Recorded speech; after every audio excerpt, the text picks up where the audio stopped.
Welcome to the Real Estate Espresso Podcast, your morning shot of what's new in the world of real estate investing. I'm your host, Victor Menashe. On today's show, we're talking about the risk of large global divisions and how that might affect your real estate development projects. To walk through the process, we're going to use an example of a small construction project for a single-family home. The home is already under construction and the foundation has been poured. Wood framing is about 80% complete. The project has been started, and like all construction projects, once it's started, it must complete. Any discussion of risk requires a more detailed analysis of the elements of risk. So let's start with a definition. A risk is anything that's not in your plan.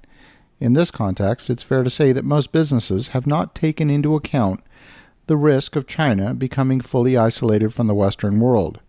Europe and the U.S. would certainly face severe product shortages if that were to happen.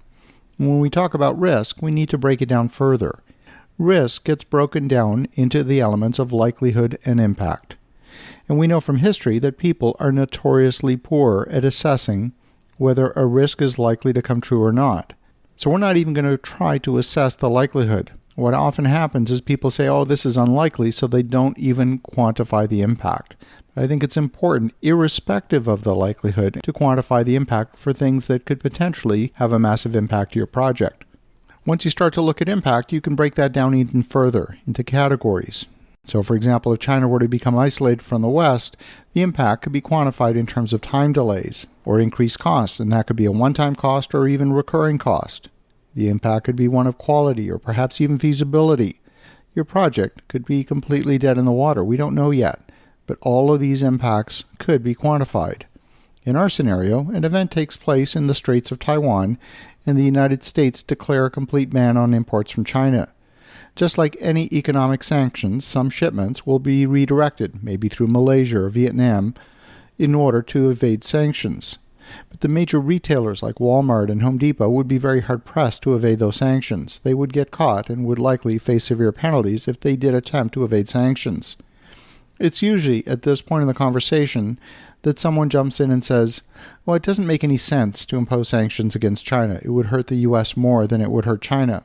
It's simply too unlikely to occur. And that might be true, but then we're back to talking about likelihood again. No one would have foreseen the impact of the pandemic because they thought it was too unlikely. We really have no way to assess the likelihood from where we stand right now, but we can only observe that relations with China have indeed deteriorated. Right now, the U.S. almost appears to be the aggressor.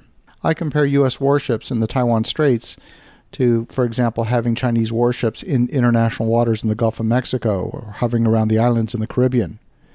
That's not happening, but we're definitely across the Pacific. We don't know what's going to happen.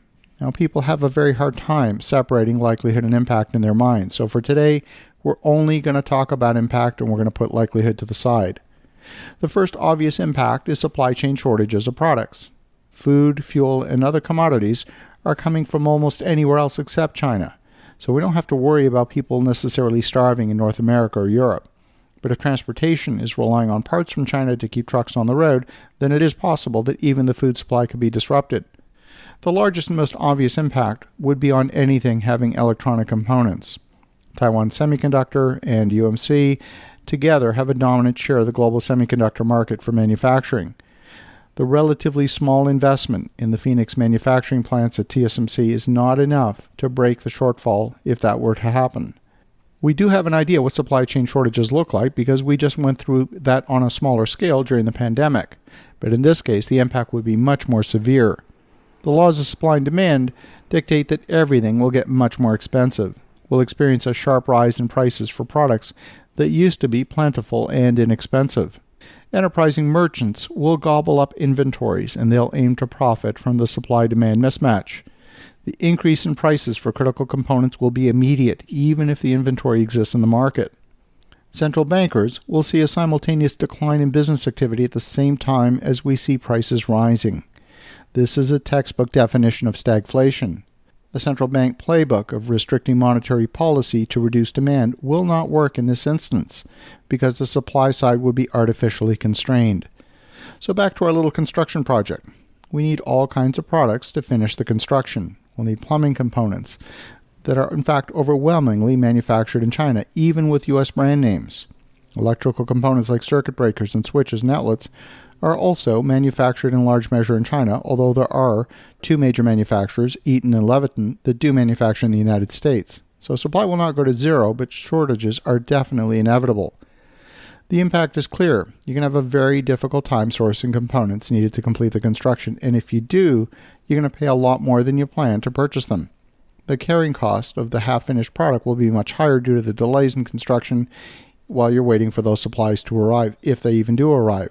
You're going to have to get creative with material substitution when products originally specified are simply not available. So if you knew that there was even a modest likelihood of more supply chain disruptions, what would you do? I know what I would do.